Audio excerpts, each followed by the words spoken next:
Olá, sejam bem-vindos, bem-vindas a mais um episódio do Carreiras e Tendências. Nessa segunda temporada, estamos trazendo os autores do livro Histórias que Transformam e também aprofundando numa habilidade do futuro, aquelas apontadas pelo ranking de habilidades do Fórum Econômico Mundial. E nessa temporada eu sempre estou muito bem acompanhada.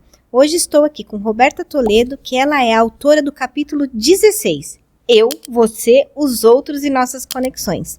E com Vicente Carrari, que é membro da Academia CI e também é autor do capítulo 21 do livro. Sabe qual é a habilidade de hoje? A habilidade é Marketing Mídia e daqui a pouquinho vocês vão descobrir por que a gente vai falar de Marketing Mídia neste episódio.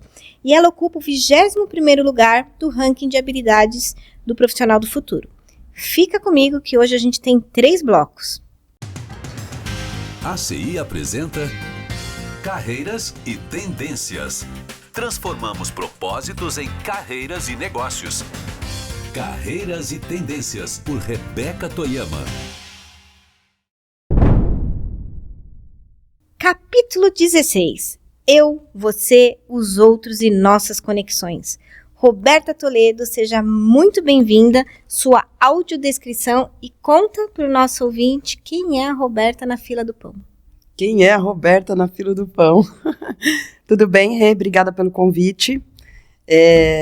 Bom, meu nome é Roberta Arruda de Toledo, uso Roberta Toledo, para facilitar, né? Sou branca, tenho o cabelo tingido de loiro, olhos verdes, estatura mediana e... O que mais você falou, Rê? Sua autodescrição e o que você faz aí na fila do pão? Eu trabalho com comunicação, com produção de conteúdo, com narração de livros. Sou da área da comunicação. Muito bom. Vicente, que já é figurinha carimbada aqui, mas por favor, sua audiodescrição, Vicente. Tudo bem, meu nome é Vicente Carrari, eu sou um homem branco, com cabelos que foram mais marrons no passado, agora caindo em brancos. Eu tô usando uma camiseta preta, uma calça cinza e sapato preto, e tenho 45 anos. Eu tive uma carreira bastante focada em publicidade, especialmente gestão de pessoas. Hoje eu sou diretor de vendas no Spotify e estou também tocando uma padaria artesanal, que é fundada por mim e pelo meu sócio, e começando a fazer mentorias e coaching. Muito bom, muito bom. Se você não tem o livro, ele está disponível na Amazon e nas principais livrarias. Se você quer saber um pouco mais sobre o trabalho de mentoria do Vicente, também vou deixar aqui o link na descrição para você saber o que ele vem aprontando nessa área de desenvolvimento humano.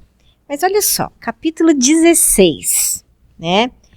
Sabe o que acontece quando 2 rios se encontram e viram um? Pois é assim que vejo minha vida nos dias de hoje, a partir do fluxo dos rios que me trouxeram até aqui e sobre o que tentarei refletir com você. Roberta Toledo, como é que foi colocar tua história no livro? Foi uma coisa, assim, muito mágica, né? Porque quando a gente começa a escrever, a gente acha que não vai sair nada. Quando a gente vê, sai quase 100 páginas e a gente tem que reduzir. E então a gente pensa, é um olhar que a gente faz na nossa vida, né? Sobre as coisas que a gente construiu, por onde a gente passou. E às vezes a vida é tão corrida que a gente esquece de ter esse olhar, né? Então essa experiência de escrever o capítulo foi muito boa.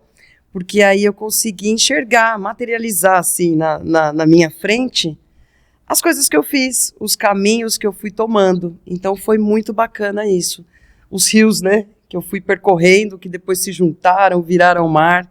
Então foi uma experiência muito prazerosa e de uma visão, assim, um olhar meu para mim mesma. Porque às vezes a gente não tem noção da nossa capacidade, de onde a gente vai chegar. Eu sempre tive um problema de segurança, né? Insegurança. Trabalhei isso, inclusive, no coach, né? Na mentoria. E então foi muito bom, foi muito bonito, assim, para mim. Me emocionei muito e foi muito transformador, assim. Pude me enxergar de uma maneira que eu não estava me enxergando. Na correria do dia a dia, né? A gente acaba se atropelando. Então foi bom por isso. Antes do Vicente contar o que ele achou do seu capítulo e te dar de presente uma pergunta, você sabe que, assim, estudei muito propósito, legado. Aí chegou num determinado momento, eu falei, nossa, o problema está nas finanças, porque as pessoas são indisciplinadas, né, com a sua carreira e fazem o que não amam pela indisciplina financeira, trabalham com o que não gostam. E aí, nos últimos anos, e talvez da pandemia para cá, a gente se aprofundou muito em narrativa autobiográfica e a gente percebeu que era muito curador, né? A pessoa que não sabe quem ela é no mundo, ela anda vagando, meio que uma mistura de alma penada com... Como é que chama aqueles bichinhos? Walking Dead. É isso. Como é que chama os bichos do Walking Zumbi. Dead? Zumbi. Então, assim, as pessoas que não têm identidade, uma mistura de zumbi com alma penada, elas ficam por aí vagando. E aí a gente fez um trabalho profundo em ajudar as pessoas a escreverem narrativas. E a gente viu que era curador.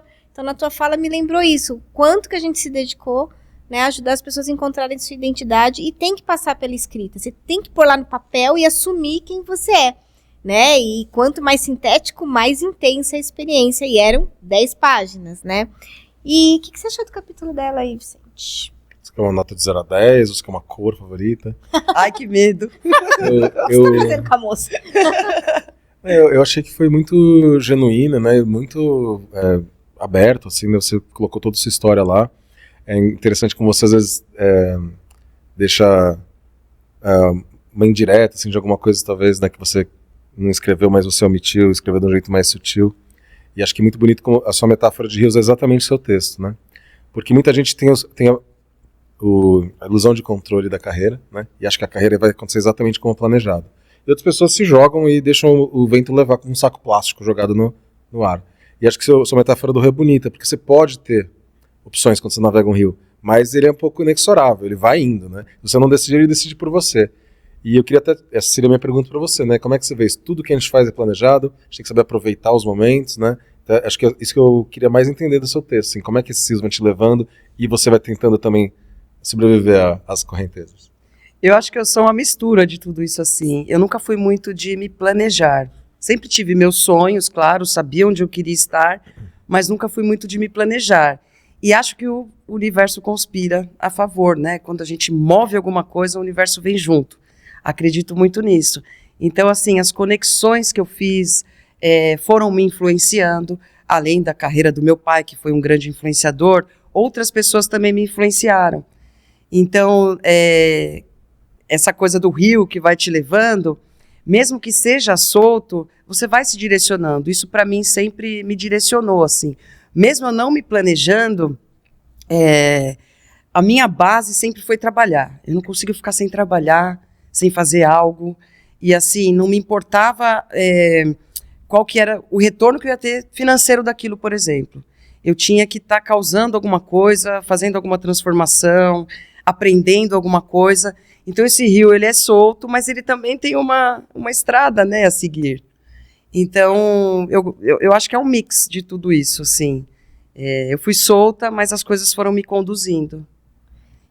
Você sabe que você ficou falando aí do barquinho, e tem uma metáfora da psicologia positiva que é assim, a gente pode ficar olhando para as nossas fraquezas, que é aquela aguinha que fica no fundo do barco. Aí você fica tentando tirar a vida toda e não dá, entra água. E aí a gente deixa de olhar para as velas, que são as nossas forças. E aí quando você abre as velas, aí a vida te leva. Claro que não pode levar loucamente para qualquer lado. Você tem que ter né, a vela na mão. Eu nunca velejei, mas vejo, né, principalmente lá no Rio de Janeiro, o pessoal velejando. Você precisa ter aquele pulso firme. E foi muito isso que acho que você tem feito, né, nos seus últimos anos. Eu não sei se vocês sabem, a Roberta é a madrinha da primeira temporada, que ela ficou na minha orelha uns 4 anos, 5 talvez, para fazer um podcast, até o dia que eu falei, tá bom, vamos experimentar esse negócio. Então, essa voz feminina que você vê na primeira temporada é da Roberta, né? Essa voz masculina que você vê aqui, né, na vinheta é do pai da Roberta, o querido Irineu Toledo, conheci os dois simultaneamente, né? E a gente tem aí um outro projeto que também vai entrar a voz esse vozeirão da Roberta, né? Uma voz herdada. Então, será que é genética esse negócio? Porque essa minha voz de taquara rachada eu vou ter que descobrir. Você já sabe quem culpar, talvez. Então, a gente tem que, você sabe que ele está estudando psicanálise, né? Você comentou. Então, ele já culpa pai, culpa mãe, não, mas isso me coloca no É mais lugar. fácil. Você que falou que tua voz é herdada, mas falando em herdado, a pergunta agora aqui, qual foi o maior desafio que você já superou desde que você saiu, né, da barriga da sua mãe? Na vida a gente passa por muitos desafios, né? Mas a consolidação da minha carreira mesmo, independente, foi um desafio muito grande para mim. Primeiro porque as minhas influências são gigantes, né? Então, assim, meu pai é uma referência muito grande, os amigos dele, que são da área da comunicação, e eu sempre me senti insegura, né? Porque eu sempre eu trabalhava em empresa, mas eu sempre tive o pé na comunicação, sempre quis trabalhar com meu pai, trabalhar com comunicação, falar. E aí eu me sentia insegura ao mesmo tempo, porque eu falava, ele é tão gigante, os amigos dele são tão gigantes, como é que eu vou chegar ali, né? Quem sou eu na fila do pão? Então, essa minha insegurança, que foi trabalhada por muito tempo, e é trabalhada ainda hoje, né? Porque a gente nunca fica 100%, né? A gente é imperfeito. Foi um desafio muito grande.